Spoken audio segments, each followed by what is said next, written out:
Sir, राष्ट्रपति के अभिभाषण पर जो चर्चा चल रही है, भाषण अगर पढ़े सुने तो भी लगता है कि जैसे प्रोफेसर साहब ने कहा कि देश की स्थिति ठीक नहीं है। लेकिन ठीक लगता है जो हमारे सामने महान देशभक्त मंडली बैठी है, उनको लगता है कि सब कुछ ठीक है। राष्ट्रपति देश की संवैधानिक प्रमुख है, तो भाषण के हर पैरा में राष्ट्रपति जी कहते हैं कि मेरी सरकार, मेरी सरकार, मेरी सरकार। लेकिन जिनको ये मेरी सरकार कहते हैं, ये सरकार पाखंडी है। ये सरकार पाखंडी है, झूठी है और गैर जिम्मेदारी भी है। तो कहा ये ऐसी सरकार को राष्ट्रपति जी मेरी सरकार कहते हैं, तो संविधान के खिलाफ है। जो सरकार गैर संवैधानिक तरीके से बैठी है हर राज्य में, सर इस देश में मैं यहाँ से सुन रहा था डेमोक्रेसी की बात करते, कहाँ डेमोक्रेसी देश में बची है? न जुडिशरी है, न सोशल जस्टिस है। हाई कोर्ट और सुप्रीम कोर्ट सरकार की कठपुतलियां बन गई है।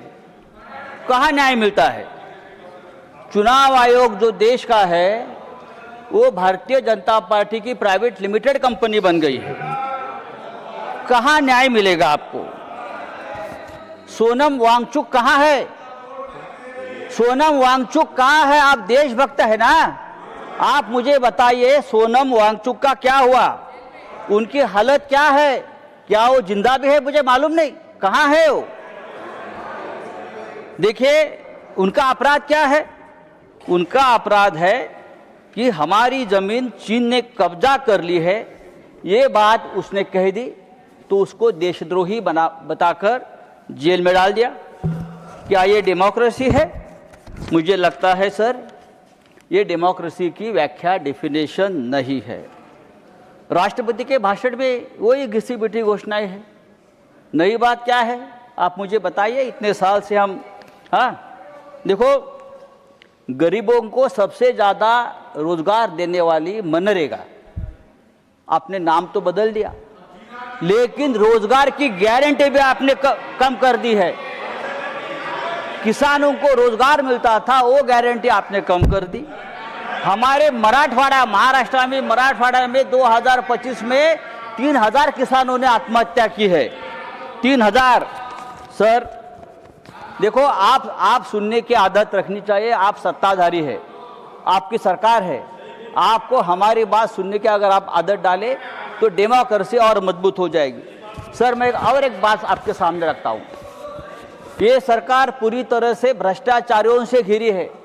पूरे देश भर के भ्रष्टाचारी एक साथ लाकर अपने सरकार बनाते हैं, सरकार तोड़ते हैं, सांसद को विधायक खरीद लेते हैं। हम चुनकर लाएंगे, आप रेडीमेड खरीद लेंगे। पहले नेताओं को हम बनाते थे, अब नेताओं को हम खरीद लेते हैं। यह आपकी डेमोक्रेसी है। सर आज मुझे अजित पवार जी की याद आ रही है। फिर हमारे बड़े नेता थे महाराष्ट्र के, आपके साथी भी रहे हमें आज बहुत सालों से, 3 साल से। दुर्भाग्यपूर्ण तरीके से उनकी मौत हो गई। आज भी हम लोग सदमे में है कि ये कैसा हो गया।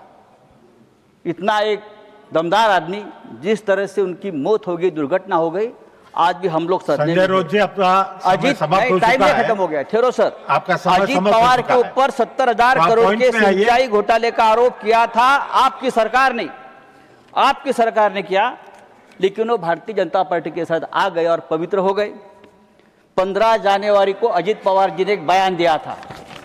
15 जनवरी को अजित पवार ने बयान दिया था और भारतीय जनता पार्टी को एक जवाब दिया था। आप सब्जेक्ट के बाहर और क्या कहा था कि अगर आप सिंचाई घोटाले का आरोप करते हो, ये विषय नहीं है। सिंचाई घोटाले का आरोप करते हो तो सिंचाई घोटाले का पैसा हमने नहीं खाया है। भारतीय जनता पार्टी ने भी इस सिंचाई घोटाले में जमकर पैसा खाया है और भारतीय जनता पार्टी की फाइल मेरे पास है। ये अजित पवार का बयान 15 जनवरी को आया है और उसके बाद 10 दिन बाद अजीत पवार की विमान दुर्घटना में मौत होती है। देखिए, मैं आरोप नहीं कर रहा हूं, लेकिन ये मौत रहस्यपूर्ण है। आपके ऊपर आरोप किया, फाइल कहाँ है?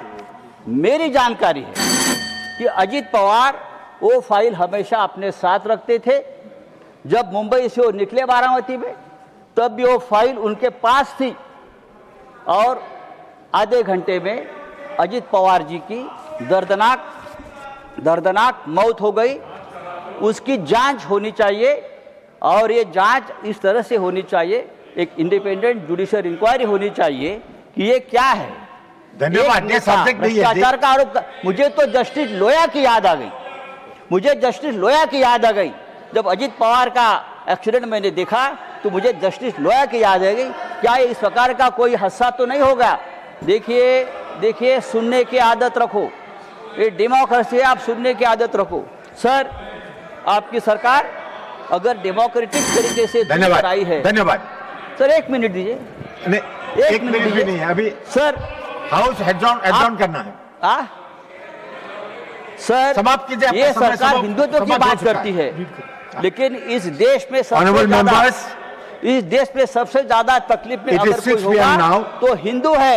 हिंदू में हिंदू गंदे पानी पीकर मरता है। लखनऊ में हिंदू कप सिर्फ पीकर मरता है और बांग्लादेश में हिंदू को मार दिया जाता है और देश के प्रधानमंत्री और देश की सरकार उसके ऊपर चुप बैठी है। सर, आदरणीय राष्ट्रपति जी ने अगर इस बात का जिक्र किया होता तो हम बहुत आपके स्वागत करता। धन्यवाद। Now special mention